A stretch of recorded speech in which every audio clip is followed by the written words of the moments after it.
Ya kan kami membandingkan Paulus sama Muhammad gitu, kan sama-sama Nah, rasul. rasul di dalam kekristenan sendiri dengan rasul di dalam Islam berbeda, bro. Nggak sama. Cek. Ya, Assalamualaikum Bang Andi. Waalaikumsalam warahmatullahi wabarakatuh. Apa kabar Badeng? Alhamdulillah mah cek sih, Jadi begini, ya sedikit bang kebenaran. Kalau kita ingin berdiskusi itu harus apple to apple. Janganlah utusan Tuhan disamakan dengan Tuhan gitu loh. Sama-sama utusan lah kira-kira. Tapi Pak Rasulullah Palopo mengakui baginda Nabi itu besar Tuhan ya. Muhammad, dengar dulu bang. Rasulullah baginda Nabi besar Sallallahu Alaihi Wasallam ini diutus oleh Allah Subhanahu Wa Taala untuk menyampaikan pesan-pesan dan hukum-hukum Tuhan. Akan begitu. Oke, kita cari di Anda siapakah utusan yang paling tersayang dan tercinta. Nah itu siapa utusannya? Nah kita dapat Paulus. Ayo kita bedah secara biografi, secara apa, karena ada istilah bang, tak kenal maka tak sayang.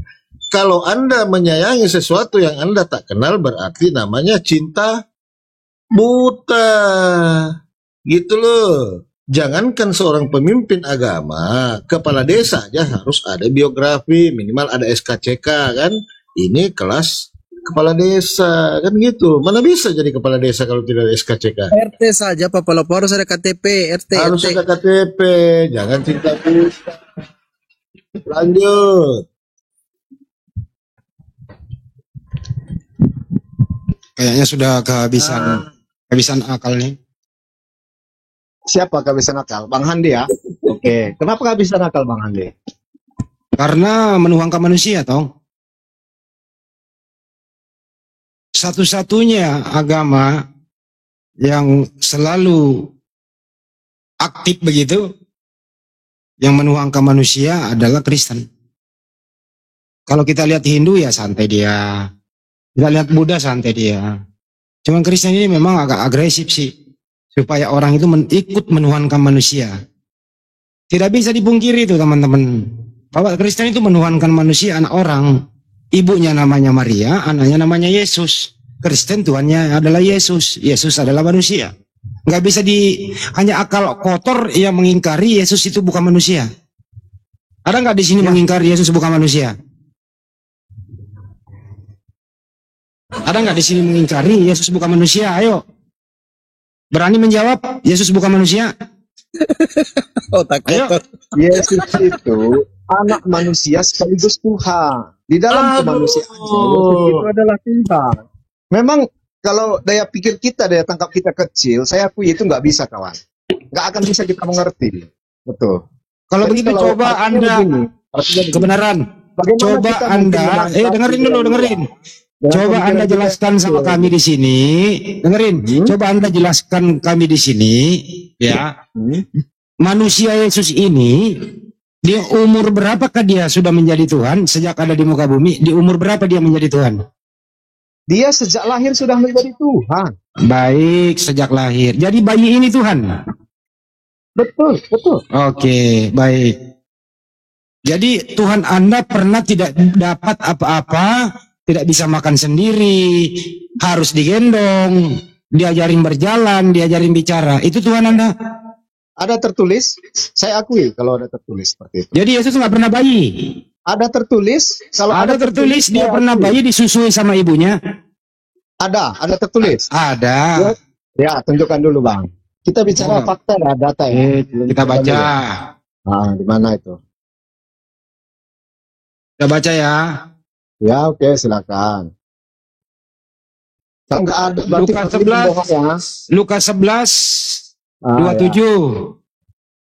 Ketika Lukas Yesus 11, masih berbicara, berseluruh seorang perempuan dari antara orang banyak dan berkata kepadanya, "Berbahagialah ibu yang telah mengandung engkau dan susu yang telah menyusui engkau." Tuh, Itu siapa yang berbicara? orang lah masa ayam. Jadi kalau kita dapat ayat di Al-Quran, orang berbicara mengenai Nabi Anda, berarti itu kita anggap sebuah fakta? Oh, jadi Anda mengatakan ini orang data ini bohong.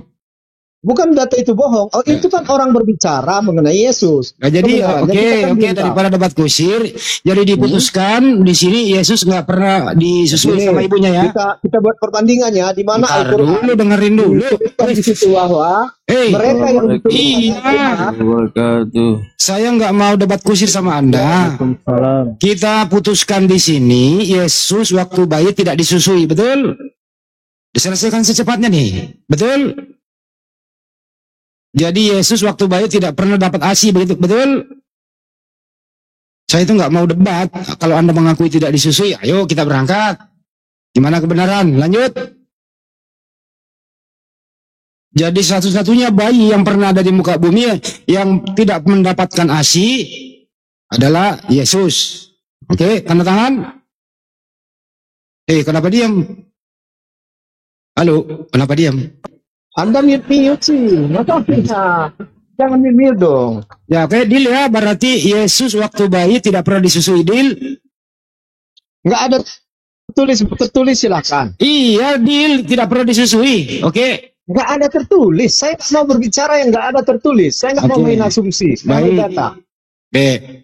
Waktu Yesus bayi itu Tuhan ya tadi Anda bilang. Apakah bayi ini maha Ya, kuasa? betul. Apakah bayi ini maha kuasa? Kalau Tuhan itu udah pasti maha kuasa. Oke. Coba tunjukkan satu kemahakuasaan Yesus waktu dia bayi. Apa yang dia kuasai? Ketika dia bayi, tidak ada diceritakan mengenai Yesus. Jadi kita kan sudah stop tadi. Sesuatu yang tidak tertulis saya tidak mau bicarakan. Oke, baik. Di umur berapakah Yesus kelihatan ketuhanannya? Dia sejak lahir sudah menjadi Tuhan. Itu ada datanya di Lukas. Siapa yang menjadikan? Lahir Tuhan. Siapa yang menjadikan? Siapa yang menjadikan dia Tuhan? Ya dia memang dari awalnya kan sudah Tuhan. Kok menjadikan Oke, Tuhan? baik, itu bukan jabatan, baik. Bu. Itu bukan jabatan. Baik, baik. Waktu dia tidur dia Tuhan juga. Dia tidak pernah melepaskan ketuhanannya dalam walaupun hanya 1 detik. Oke, artinya kalau dia tidur, dia BAB, dia pipis, dia Tuhan juga. Tapi gini Bang Handi, kami tadi bicara misalnya masalah arkeologi. Ini bukan masalah ketuhanan sih. Masalah ketuhanan sebenarnya udah terlampau sering. Ya udahlah, waktu dia tidur dia Tuhan ya. Ya silahkan. Oke, baik. Yang mati di tiang salib Tuhan juga. Ya Tuhan, Tuhan. Tuhan mati. Berapa hari Tuhan mau mati? Tuhan melepaskan rohnya dari tubuhnya selama 3 hari. Mati nggak itu namanya kalau roh terlepas? Mati atau hidup? Jasadnya yang mati, rohnya kan nggak mati bro. Definisi mati apa? Tergantung. Di Kristen banyak definisi mati. Apa itu ada mati kira-kira? rohani, Mhm. ada mati jasad. Ya. Mhm. Ya, jasadnya mati, rohnya hidup. Jadi Tuhan itu tidak pernah mati secara roh. Jasadnya Yesus bukan Tuhan. Itu bagian dari ketuhanan juga. Ya berarti mati Tuhanmu. Ya jasadnya mati, ya udah jasadnya mati, dia meninggalkan Iya, artinya jasad, Tuhanmu, dia mati. artinya Tuhanmu pernah mati, Bro. Tapi hakikatnya Tuhan itu kan roh. Katanya tadi jasadnya juga Tuhan. Ya bagian dari ketuhanannya juga. Iya, jadi bagian ketuhanan Ya, pernah mati toh. Jasadnya Tuhan pernah mati, jasadnya rohnya nggak pernah mati. Iya, jasad Ya, Tuhan udah. mati. Ya betul. Oke, siapa yang mematikan Tuhan? Ketika Tuhan melepaskan rohnya dari jasadnya, dia mati, jasad itu mati gitu. Apa penyebabnya dia mati? Ketika Tuhan berkehendak melepaskan rohnya dari jasadnya, dia mati. Apa penyebabnya Tuhanmu mati? Tuhan ingin melepaskan rohnya dari jasadnya, itulah yang menyebabkan dia mati. Apa penyebabnya dia mati? Masa nggak bisa tahu penyebabnya? Karena dia pengen melepaskan rohnya dari jasadnya, makanya dia mati. Karena Oke. dia pengen berkehendak, itulah. Oke, baik. Siapa yang mematikan Tuhanmu? Kok siapa? Tapi tadi saya sudah jawab. Mm-mm. Ketika Tuhan berkehendak melepaskan rohnya dari tubuhnya, maka tubuh itu menjadi mati. Jadi Anda bertanya lagi, siapa yang menyebabkan? Pertanyaan Anda ini apa? Anda nggak mengerti Oke. yang sudah saya katakan. Iya, memang saya nggak ngerti, makanya saya mau mengerti, kan saya nanya supaya saya ngerti. Ya. Terus kemudian, boleh nggak saya berpendapat? Baru saya mau berpendapat nih. Maupun Gara-gara, Bapak silakan sah boleh. aja, sah Ya. aja ya boleh. Gara-gara tentara Romawi yang mengeksekusi Tuhanmu akhirnya dia mati. Ini salah nggak nih argumentasi saya nih? Salah atau benar? Kalau menurut saya ya tidak tepat, bukan salah, Tidak tepat. Berarti tanpa tentara Romawi Tuhanmu juga bisa mati ya? Bisa. Bisa. Apa yang dilakukan tentara Romawi kepada Tuhanmu sehingga dia mati? Ada tertulis di Alkitab, bro. Tangannya ditusuk, lambungnya ditusuk, dan saat itu Tuhan berkehendak melepaskan roh dari tubuhnya, maka dia mati. Karena setelah kebangkitannya, dia juga menunjukkan bekas tangannya, lambungnya juga masih tertusuk. Dengan luka seberat itu pun Tuhan masih bisa hidup. Apakah karena lambungnya ditusuk, disiksa di tiang salib penyebab dia mati? Tidak. Bukan itu penyebabnya dia mati. Bukan. Karena Tuhan berkehendak melepaskan roh dari tubuhnya. Itulah yang menyebabkan dia mati. Oke, jadi bukan siksaan itu yang membuat dia mati ya? Bukan. Jadi tanpa disiksa juga dia mati gitu ya? Kalau dia berkehendak, ya, betul. Ya. Tapi kalau faktanya kan diikat tangannya, dipaku, lambungnya ditusuk, akhirnya dia mati. Ya. Kemudian minum anggur asam mati. Dia nggak minum, bro. Hah? Dia dituangkan ke dalam mulutnya, tetapi itu kan tidak diminumnya. Yakin loh? Yakin. Saya baca datanya boleh? Oh, silakan. Yohanes 19:30 ya. Ah. Sesudah Yesus meminum anggur asam itu, berkatalah ia, sudah selesai, lalu menundukkan kepalanya dan menyerahkan nyawanya. Di sini Yesus minum anggur atau tidak? Kita baca dulu ya, saya baca dulu ya. Yohanes 19:30. Anda belum baca tadi, Anda menyangga loh. Katanya nggak minum. Iya, nggak minum. Karena saya baca kemarin bukan minum. Oh, nggak minum ya. Coba baca Yohanes 19:30. Ah.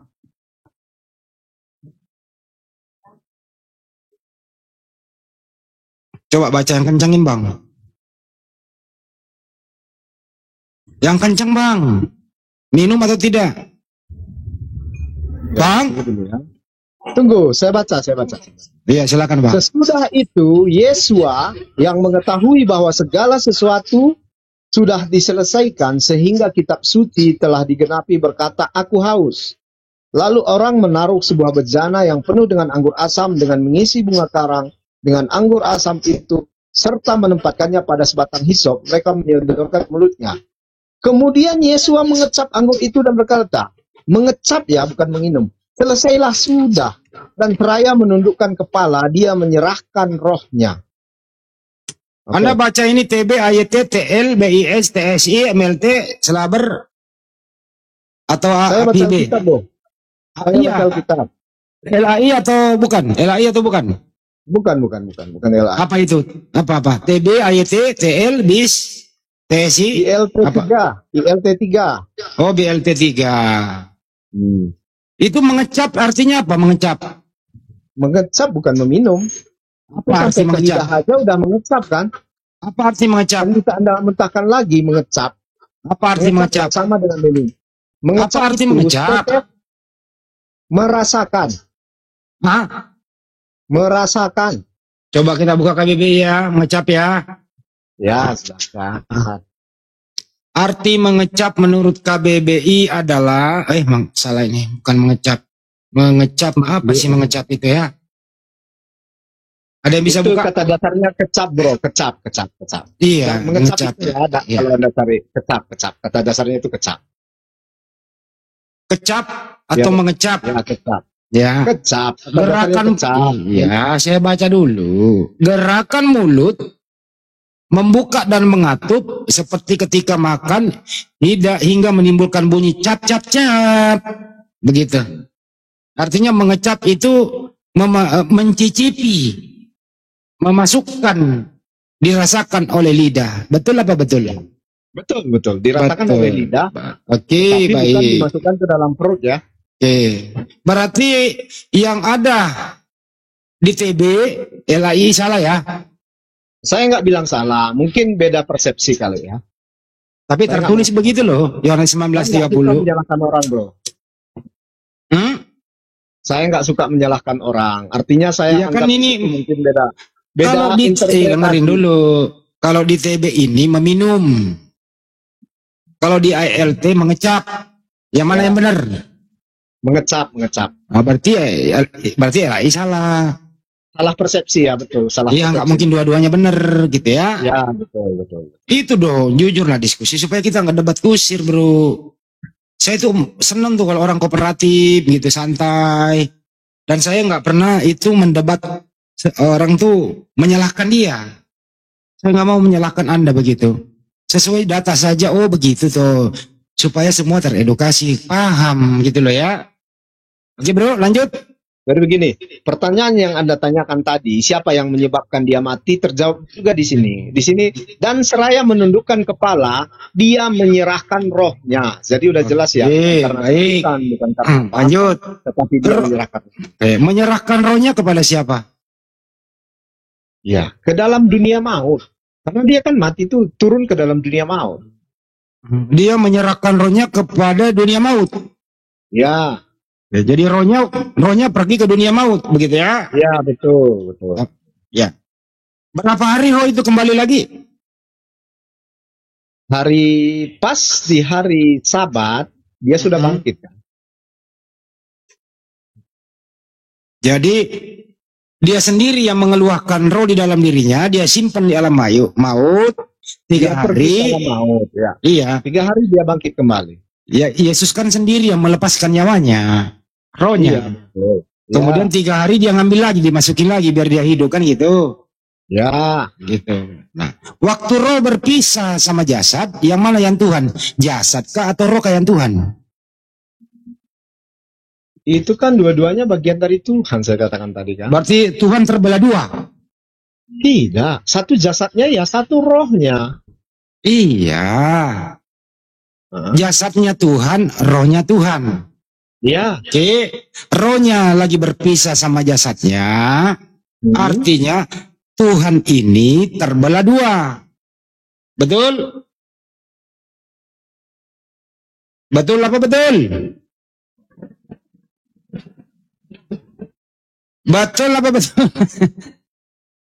Tuhan terbelah 2.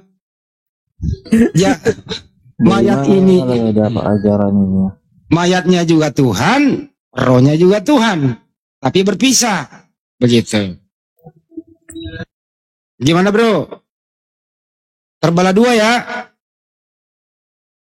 Kalau bisa dipresentasikan, Tuhan 50% mayat, Tuhan 50% roh, berpisah dia, jadi 50-50 dia. Karena nggak mungkin 100% dua-duanya, karena nggak mungkin 200% kan begitu.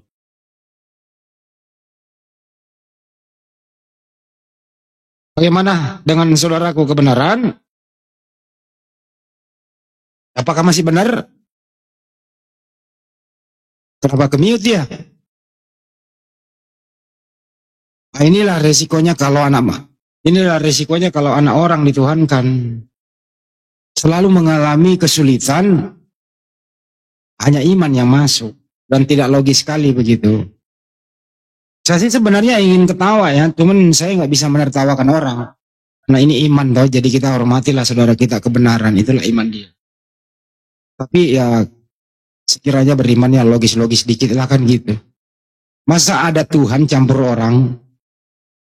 Masa ada jasad ala-ala Tuhan? Masa Tuhan pernah menjadi mayat? Kan nggak logis banget gitu. Tapi kalau ini iman ya monggo ya silakan saja. Tapi jangan sampailah iman mematikan akal. Jangan sampai iman mematikan akal. Makanya tadi dia bilang, Bunda Maria itu melahirkan Tuhan. Nah ini ngeri-ngeri sedap nih kalau ada manusia melahirkan Tuhan. Terus ditanya lagi yang melahirkan ini Tuhannya yang mana? Jangan sampai lagi terjawab Tuhan ibu yang melahirkan ini Tuhannya adalah yang dilahirkan. Waduh, ini sudah nggak banget ini loh.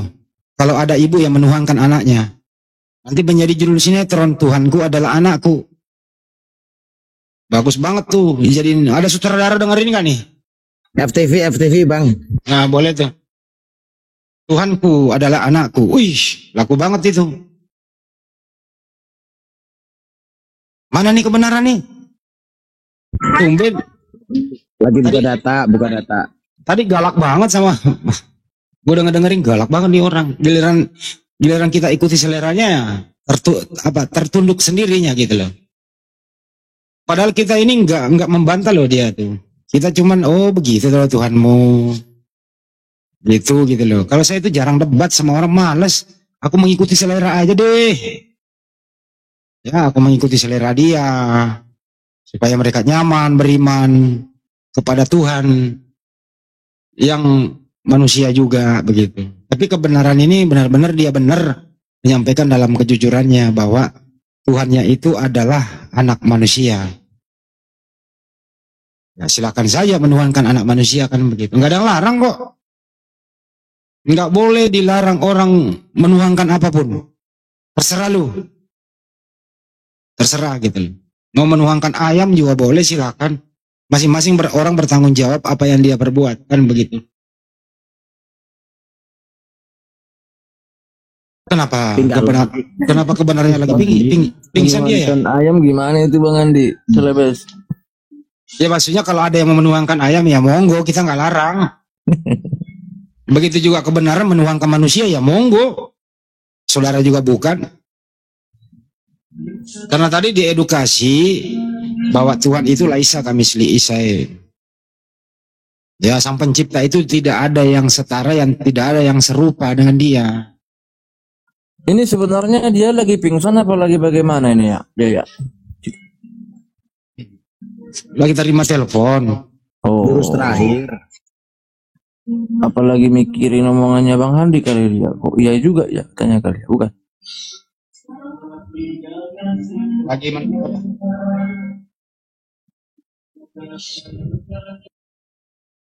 kalau ada hotel di bawah naikin lah gitu loh. Aduh, mana nih kebenaran ini? Dan saya lihat ini ya, teman-teman Kristen ya, gagal membuktikan ketuhanannya Yesus, dia menyerang Nabi kita Nabi Muhammad SAW. Jadi nggak apple to apple. Kalau membahas ketuhanan, lu bandingkan dengan Nabi. Turun tahta itu Tuhanmu. Kalau mau, ya kita buktikan siapa sang pencipta itu gitu loh berdasarkan data. Kalau kau menuhankan Yesus misalnya kebenaran, apa ada datanya Yesus yang menciptakan alam semesta? Kagak ada tuh. Kalau Allah Subhanahu wa taala jelas di Al-Qur'an gitu loh. Jadi yang apple to apple dong kok diskusi. Gitu loh. Bandingkan kayak Nabi Muhammad SAW dengan beberapa penulis, Paulus kayak Yohanes kayak Lukas kayak gitu loh. Itu baru apple to apple gitu. Oke. Jadi teman-teman kalau diskusi itu yang apple to apple lah, jangan. Ya, tapi mereka memang serangannya kepada Nabi Muhammad SAW, serangannya selalu di situ. Padahal dia nggak sadar loh ya. Dia hidup menikmati kemerdekaan ini gitu. Berkat adanya kaum muslimin, para pejuang, para mujahid, santri, ulama memperjuangkan dengan apa? Allahu Akbar. Ya, Belanda terusir dari Nusantara yang membawa Bible begitu. Mestinya Anda apa ya? Berterima kasih kenapa sih? Udah dikasih kebebasan dengan kemerdekaan. Hormati dong para pejuang kita. Mereka hampir 99% muslim loh itu. Itu loh. Loh, mana dia? Ada otanya yang mau naik, saya izin dulu ya. Tangan di semua ya. Assalamualaikum warahmatullahi wabarakatuh. Waalaikumsalam. Orangnya mana nih? Udah kabur. Itu tuh raja di bawah, tuh raja dia mau naik katanya. Mau bantah Bang Handi tuh. Naikin lah. Jadi Pak Nasrun naik ini buka mic-nya tapi lagi berisik di belakang. Pak Nasrun. Naikin. Spandi. Ya, Naikin. udah pinter tuh. Woi, pinter itu Toraja tuh. Ini Nasrun kenapa sih? Berisik Coba siapa itu Nasrun? Siapa sih Nasrun?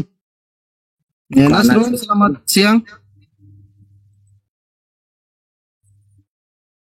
Ya, Pak Nasrun kenapa? Ada yang bisa dibanting, Pak?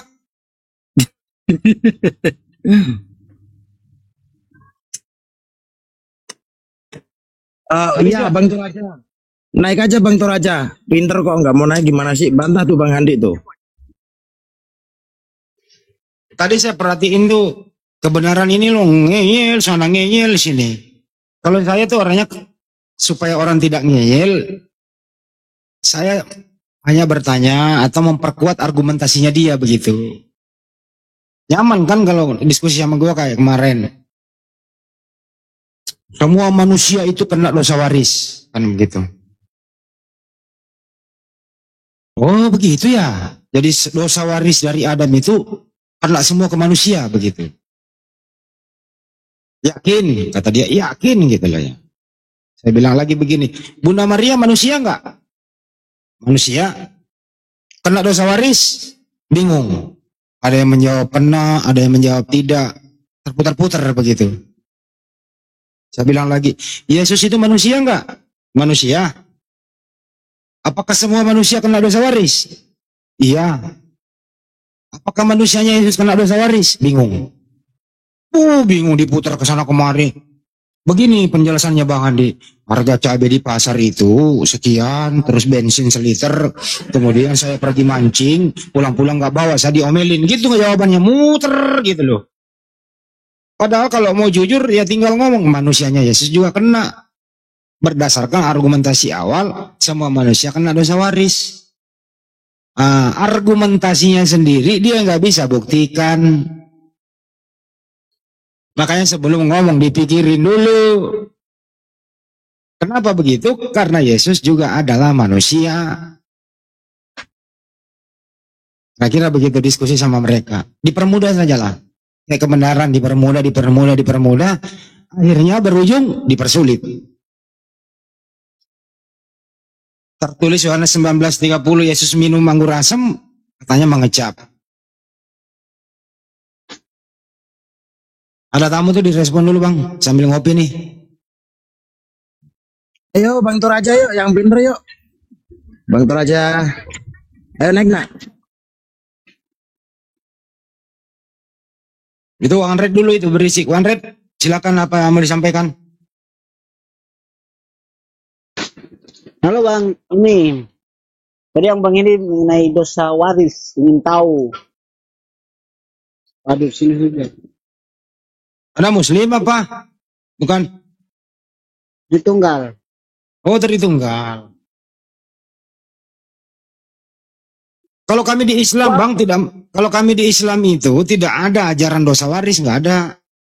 Abang lupa ya, yang kemarin mandi kali sama-sama. Kenapa Bang? Abang sudah lupa yang kemarin mandi kali sama-sama. Mandi di kali? Iya. Oh, bareng-bareng saya mandi di kali? Iya. Oh iya. Waktu itu celanamu ke bawah banjir gitu ya? Ya ingat. Ingat. Itulah Bang, sudah. Itu bagaimana tuh Bang? Yang dosa waris bisa apa tadi Abang bilang? Dosa waris itu nggak ada bro. Itu kan menurut Bang Hendi. Kalau di kita ya pasti ada. Kalau dosa waris ada itu artinya kasihan bayi Kristen nanti meninggal, misalnya bayi Kristen, masa bayi langsung ada dosanya? Kalau pemenangan saya, namanya apa yang dari Adam yang sudah pernah berbuat dosa, kita ini kan berasal dari siapa? Itu dipertanyakan dulu ya kan? Oh jadi Nabi Adam itu mengalirkan dosa kepada Anda ya? Namanya keturunan, kita keturunan ya pasti ada. Jadi kamu nanti meninggal membawa dosanya ya. Masing-masing menanggung lah. Iya. Jadi nanti kamu meninggal kau bawa dosanya. Jadi semua Kristen itu dapat dosa dari warisan Adam ya. Ya itu. Ya silakan saja bro, kamu kok senang banget sih sama dosa? Loh, ini kan diajarkan, tetapi dosa itu yang seperti apa? Dosa Apa yang kita sih? buat pada itu. Ya kan dosa namanya, dosa ya dosa bro, dosa waris kan. Ya, sekarang gini bang, Apa, aku Bang? tidak pernah buat dosa. Kan ada buat dosa kan, jadi manusia Ya tetap itu ada dong. dosa juga. Waktu Kalau kita berbuat kan dosa, iya tapi buat nggak ada dosa. dosa waris. Ini dinamakan kalau kita itu namanya dosa waris. Itu menurut abang bilang tidak ada dosa waris, tapi menurut pendapat kita itu namanya dosa waris. Dosa Jadi kalau keturunan. nyolong mangga tetangga itu dosa waris. Ya itu pribadi dia, sifatnya dia. Terus apa itu? Dosa apa itu dosa waris? Contohnya seperti apa? Dosa waris itu yang diturunkan dari Nabi Adam, yaitu sudah bisa tahu pengalaman Apa itu? pengetahuan. Apa itu? Apa yang dilakukan Adam sehingga kau yang berdosa? Sekarang begini, abang bilang begitu kan? Sekarang begini, pada saat mereka, ini di ajaran kita, kalau mereka memakan buah yang dilarang oleh Allah, iya kan? Otomatis mereka sudah tahu, itu telanjang. Dia sudah tahu, otomatis bagaimana? Itu salah, iya kan? Itu dia sudah tahu. Hingga Gini loh, bro, jangan kepanjangan. Gini loh ya, Halo tidak? Adam yang berdosa karena melanggar makan buah pengetahuan itu kan gitu. Kalau Kenapa Anda yang mewarisinya? Kenapa sih Anda senang banget waris dosa gitu? Kenapa Anda yang mau menanggung? Maksudnya gini, kalau Bang Hendy cuma motong-motong sedikit, langsung to the point, begitu ya kan? Ya memang. Tapi begini, maksudnya gini, ini nama gini, kalau Bang menurut pemahaman Bang Hendy dorang itu kan cuma langsung, tidak usah dipanjang lebar, langsung aja yang to the point aja tak. Karena semakin panjang Anda bicara, semakin ngebulet gitu loh, semakin orang nggak ngerti. Sekarang gini, ya sekarang saya kasih contoh. Ya coba. Pohon kelapa, ya kan, contoh pohon. Dia mesti tumbuh itu harus dari mana? Dari akar, tanam dulu hingga dia tumbuh sampai jadi ada daun, ada buah. Seperti itu.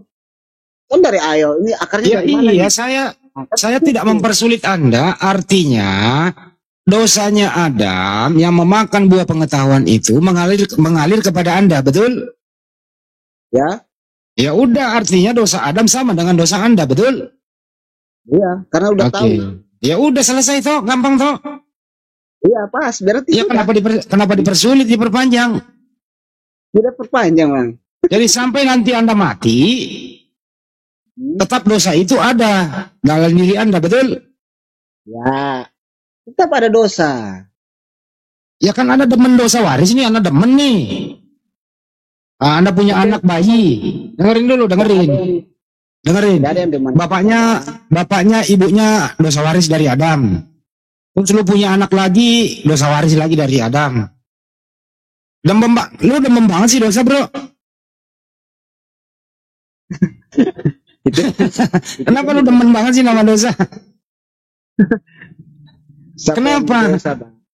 Tapi tidak ada yang mau demen dosa. Nah itu katanya lu demen dosa waris. Lu mewarisi dosa itu. Tidak semua orang mendeman dosa, tapi banyak orang yang berbuat dosa, suka pada dosa, ya kan? Jangan berbuat, ini dosanya Adam mewarisi kamu gitu loh. Bedakan dosa waris dan dosa perbuatan. Jadi, saya perjelas sedikit mengenai dosa waris yang dari Adam, bukan berarti yang Adam buat terus kita waris, dalam arti gini, kita waris itu yang tahu perbuatan jahatnya yang mana, itu namanya yang dosa waris. Kalau menurut pemahaman gimana sih kamu ini nih? Yang mana dosa waris gitu loh, gini ya. Misalnya nih, dengerin ya. Adam makan buah pengetahuan, berdosa, diusir dari surga ke bumi. Adam berdosa, betul? Nah dosanya Adam ini terwarisi kepada kamu. Nah, jadi dosa warisnya Adam perbuatannya ini, dosamu sama dengan kamu yang makan buah pengetahuan itu. Betul? Gini Bang, sabar. Saya tidak usah yang kayak gitu. Saya cuma mau tanya. Pada saat Adam dan Hawa belum memakan buah, apakah mereka tahu mereka berbuat jahat atau tidak? Tidak, kan belum melanggar. Tidak kan? Nah, tidak. Terus pada saat mereka memakan buah itu mereka tahu jahat ya tidak? Ya baru berdosa, Nah, melanggar. Nah, Nah, dosa pelanggaran inilah yang kau diwariskan kepada dirimu, kan begitu? maksudnya gini bang, Gimana sih lo? Diputar-putar lagi. bukan diputar-putar, tapi saya kasih contoh. Contohnya gini, sekarang kita manusia, kita pada saat kita lahir, kita nanti sudah tahu, oh kita punya, oh ini dia telanjang, itu tidak baik. Melihat apa aurat atau kemaluan itu tidak baik. Pada saat kita sudah tahu dari pada saat Adam waktu berbuat itu, itulah yang dinamakan itu, oh dia sudah tahu jahat ini. Berarti itu dari mana? Dari asal mulanya Adam dan Hawa. Seperti itu. Kalau pada saat mereka belum mengenal hal-hal makan seperti makan buah, otomatis kan tidak tahu. Iya kan seperti itu. Mau bagaimana? Kamu kok diputar-putar sih? Gini loh ya, saya ulang ya. Mudah-mudahan kau setuju nih. Bukan Dengerin. Kamu bukan panjang poin. ngomong nih. Kamu panjang ngomong, saya dengerin ya. Udah poin aja ya, coba. Kamu kan ini suka dosa waris. Kristen itu demen dosa waris dari Itu Adam. menurut Abang. Iya, makanya dengerin dulu. Ya, jadi iman Kristen itu ada dosa waris dari Adam. Dosanya Adam itu karena dipengaruhi oleh iblis sehingga dia makan buah pengetahuan itu. Akhirnya diusir dari surga. Penyebab Adam diusir dari surga karena makan buah pengetahuan yang dilarang. Berdosalah dia. Nah, kalau kamu mengambil dosa waris dari Adam, artinya dosamu sama dengan Adam yang memakan buah pengetahuan itu. Itulah yang diwariskan kepada kamu seumur hidup. Betul apa betul? Betul apa betul? Abang, begini. Kalau Abang mau puter lagi. sudah. Aduh, ini lama-lama saling berkunci dongkrak nih. Ya, ayo sudah, dosa waris seumur hidup. Terus bagaimana? Ya udah kan, jadi dosa waris Adam sama dengan dosa warismu sekarang, betul? Ya, Nah, berarti kamu mati terbawa dosa yang pernah diperbuat Adam, betul? itu kan menurut Abang. Dosa waris kan dari Adam. Saya tanya dulu, dosanya Adam apa sih? Dosa Adam itu kan dia memakan buah larangan. Oke, dosanya Adam karena makan buah. Apakah dosa itu diwariskan kepada kamu? Diwariskan dalam arti apa? Ada Ya dalam arti dosa Adam diwariskan ke dosa kamu. bukan begitu. Bukan Ya begitu. terus gimana? Begitu pemikiran. Makanya kan saya bilang, saya menjelaskan apa pemikiran saya dalam Ya, kekristenan. coba deh. Sambil aku ngopi campur masako nih. Ya, jadi begini Bang, kalau menurut pemikiran saya, yang saya imani, dosa waris itu apa yang pada saat Adam memakan buah yang diberikan kepada Hawa, dia maka mereka tuh tahu mana yang baik, mana yang jahat. Mereka sudah tahu. Itu manusia yang mereka sudah tahu. Terus kita ini yang dilahirkan itu sudah jatuh di dalam dosa. Dalam arti karena kita punya keturunan apa, moyang kita itu sudah berbuat, sudah tahu baik dan yang jahat, sudah melanggar. Nah itu artinya itu artinya kita inilah. Gini aja dipersingkat bro. Ini 4 kali loh diulang. Saya persingkat nih. Ini keterlaluan nih. Apa yang menyebabkan apa dosanya Adam sehingga diusir dari surga? Apa dosanya Adam? Dia kan melanggar. Melanggar. Oke. Apakah dosa pelanggaran itulah yang diwariskan Adam kepada kamu?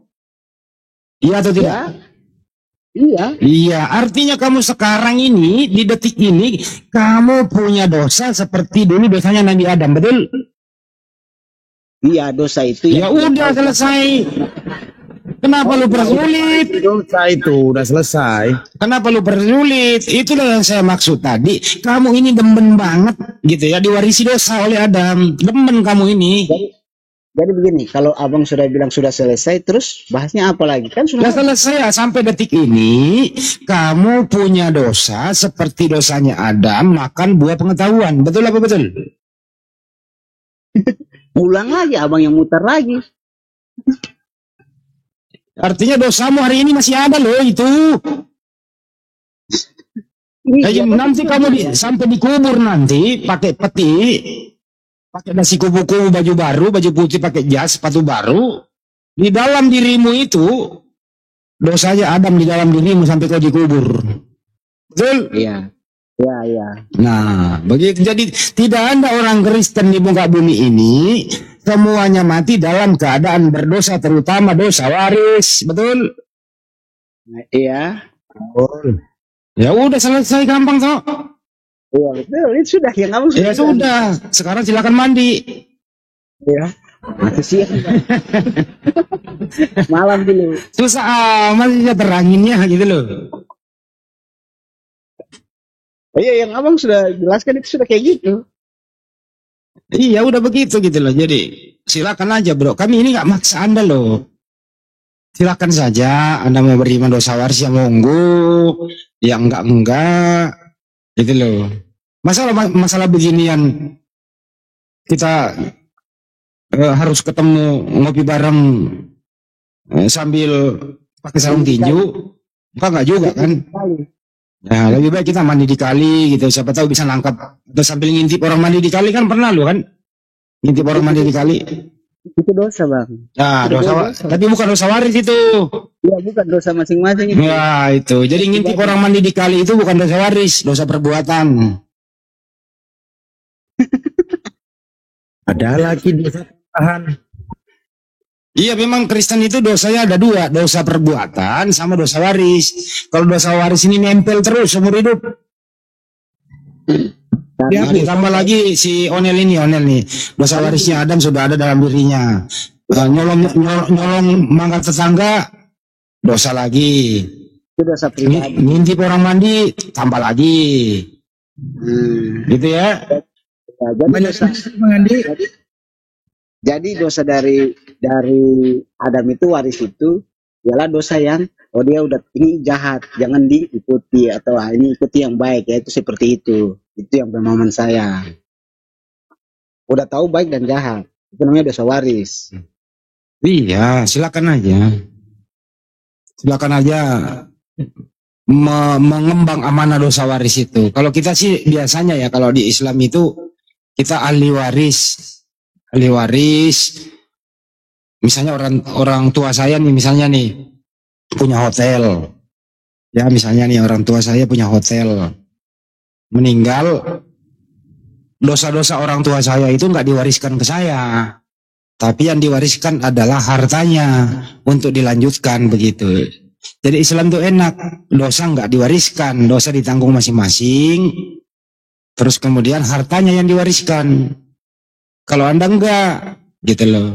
Dosa waris dari orang tua Anda dari Adam, orang tua Anda meninggal diwariskan ke Anda. Gitu loh. Bedanya di situ bro, antara Anda dengan kami gitu loh. Kami ngapain ngambil dosa yang diwariskan gitu loh. Yang diwariskan itu harta untuk dipergunakan dengan jalan yang baik. Gitu loh. Islam itu dosanya masing-masing, kalau Kristen itu dosa waris sama dosa masing-masing. Tuh. Tapi abang punya pemikirannya jauh sekali sama pikiran saya gitu, pemahamannya ya mengenai dosa waris. Ya kata Anda udah iya kan. Iya, cuman yang tadi jelaskannya itu, kalau orang tua bagaimana orang tua? Itu kan pemikiran. Ya orang tuamu udah meninggal itu bawa dosa waris lo dari Adam. Terus kalau anaknya? Iya kamu juga kena kan dosa waris. Maksudnya kalau dari orang tua bagaimana? Ya kan sesuai dengan imanmu. Semua orang Kristen kena dosa waris Adam. Maksudnya kalau dari orang tua gimana? Makanya untuk keluar daripada dosa waris itu, ya kembalilah ke Islam. Kenapa? Kalau di Islam itu tidak ada yang namanya dosa begitu. Orang yang kena dosa itu, kalau sudah kena taklid hukum atau akil balik, sudah harus mengikuti perintah Tuhan. Kalau tidak dilaksanakan baru berdosa. Kalau anak bayi, belum ada dosanya itu. Seperti kertas putih yang bersih. Sampai dia nanti, kalau laki-laki biasanya dia mimpi basah. Nah, baru kena hukum tuh. Gitu. Jadi bayi meninggal itu, kalau ada bayi meninggal itu dalam ajaran Islam itu dijamin tanpa dosa, dijamin tempatnya surga selama-lamanya. karena dia belum nggak ada dosanya. Berbeda dengan Kristen, kalau ada bayi meninggal, ya dia bawa dosanya Adam, dosa waris. Kasihan bayi ini nggak tahu apa-apa. Bukannya diwarisi sama ilmu pengetahuan, diwarisi sama dosa Adam. Abang itu kan pemikiran abang. Nah itu kan imanmu gimana sih lu bro? Tahu pemahaman abang sama saya, bedanya ada perbedaan begitu. Assalamualaikum Ustaz Alif. Waalaikumsalam warahmatullahi wabarakatuh. Kok Ya, organisasi satunya turun lagi? Kepala Desa, Assalamualaikum Pak Kepala Desa. Waalaikumsalam warahmatullahi wabarakatuh. Ustaz tolong jangan kasih saya, Ustaz tolong jangan warisi saya dosa ya. Iya, iya. Oh, enggak dong. Kalau Muslim itu tidak mewarisi dosa kita ini. Iya, Yang kan saya beda, tahu, Pak. Bang Handi itu Beda. mewarisi ilmu, mewarisi tas kemarin, mewarisi apa lagi? Enggak ada Mau mewarisi dosa. Bang Hendi, saya mau tanya. Kalau Al-Quran itu dia mengimani dari berapa kitab Injil? Dari kitab Al-Quran itu. Dari apa? Ada Taurat juga, ada Zabur, apa lagi? Itu ya. Apa sih pertanyaannya? Maksudnya gini, Al-Quran itu dia terus ada kitab Injil masuk juga atau tidak, atau Taurat tuh? Kitab Taurat. Ada. Nggak ada Al-Quran sendiri, kitab Injil, Taurat. Tapi Al-Quran itu nanti Ustaz Alif jelaskannya. Saya sesuai poinnya. Al-Quran, dengerin penjawabannya Ustaz Alif nanti lengkapi. Al-Quran itu mengisahkan ada 25 nabi.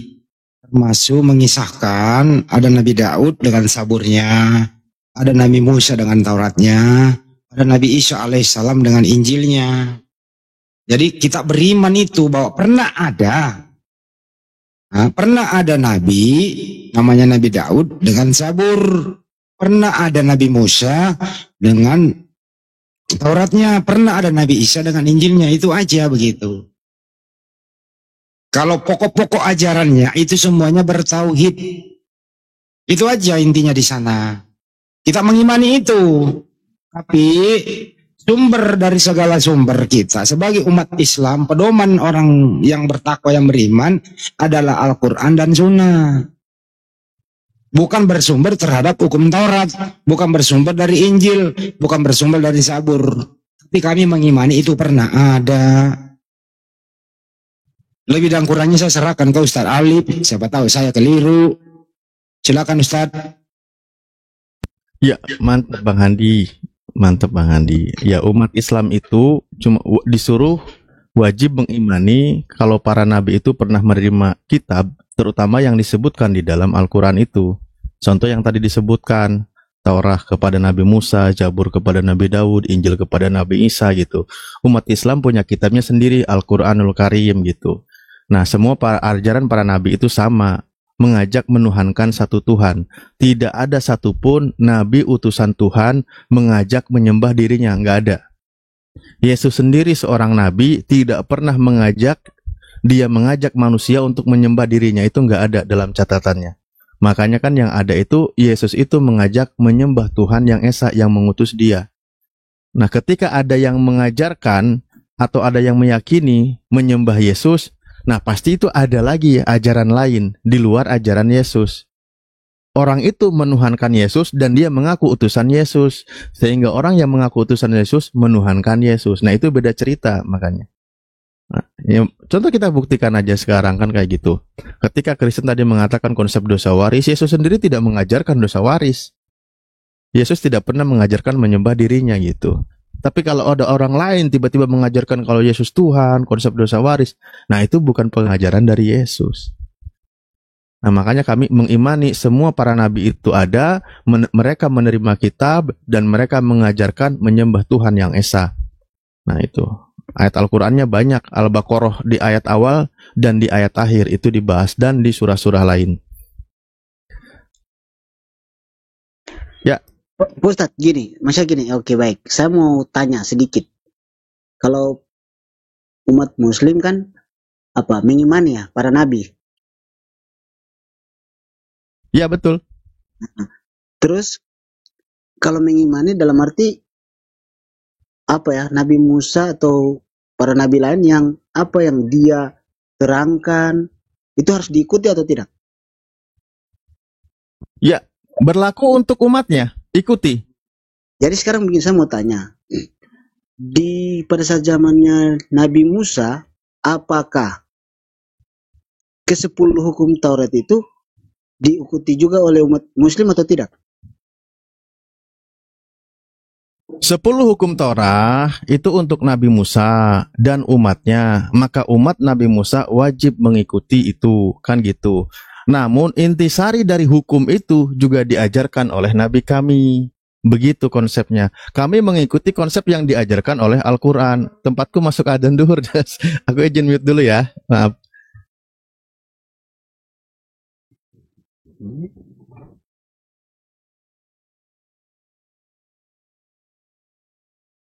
Bang Hendi, Untuk Taurat itu, kamu coba untuk Taurat itu dijelasin dulu kepada kaumnya Nabi Musa untuk Bani Israel. Gitu loh. Tertulis di Yeremia 31 nomor 31. Ya, itu perjanjian baru untuk Bani Yakob. Hukum Taurat itu begitu. Makanya Yudaisme sekarang itu masih menganut yang namanya Tefillah. 3 kali sehari kalau nggak salah. Dengerin dulu lah, supaya kau paham lah. Makanya Yahudi sekarang masih taat sama hukum Tauratnya itu. Masih ada tefilahnya. Dia ke sinagog. Kemudian dia hari Sabat. Aduh. Pertanyaan itu dari umat muslim itu, dia mengikuti perintah dari Nabi Musa atau tidak? Ya tidak, karena kami ini kan ada di hukum di Al-Quran. Iya, tapi kan di dalam Al-Quran itu Nabi Musa itu juga itu para kisah para nabi yang tertulis, ya kan? Jadi apa yang difirmankan oleh Nabi Musa itu kan dari Allah sendiri. Ini Kalau biarin saya jelaskan ya teman-teman ya. Gini ya bro ya. Tuhan sang pencipta alam semesta itu, ya, kaumnya itu ada nabinya. Bani Israel itu banyak nabi yang ada di sana. Kita langsung ke Nabi Musa. Nabi Musa diutus ke muka bumi mengajarkan Taurat kepada kaumnya Nabi Musa. Jadi hukum-hukum Musa itu waktu itu berlaku untuk Bani Israel. Gitu loh. Kalau umat Islam bukan Bani Israel kita. Iya. Tapi gini Bang. Ini pemikiran saya.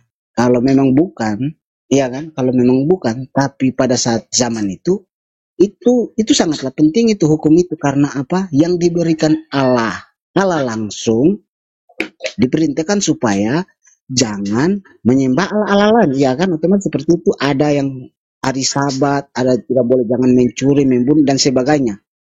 Nah, hal itu kan perintah langsung dari Allah. Itu sangat penting bagi kaum Yahudi pada saat, bangsa Israel pada saat itu. Tetapi itu kan perintah Allah langsung yang kita imani juga, kan kita percaya para nabi, apalagi Nabi Musa.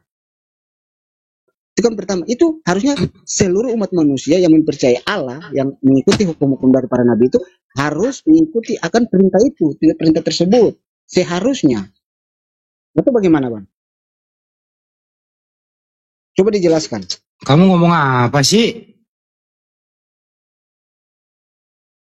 Diulang. Kamu ini diterangin kok nggak kelar-kelar ya gitu loh, nggak paham-paham. Jadi gini ya. Maksudnya gini Bang. Setiap nabi diutus itu hanya kepada kaumnya saja.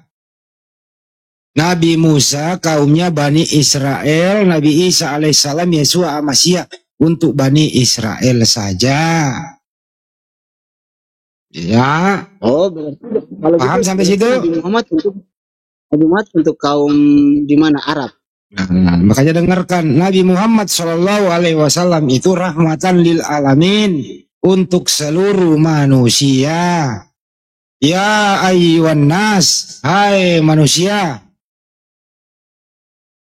Kalau untuk Nabi Musa itu, hai Bani Israel, Bani Israel, Bani Israel. Tidak pernah Nabi Musa di dalam Tauratnya, hai manusia. Itu perbedaannya. Ini bahasa sederhana loh. Paham sampai sini?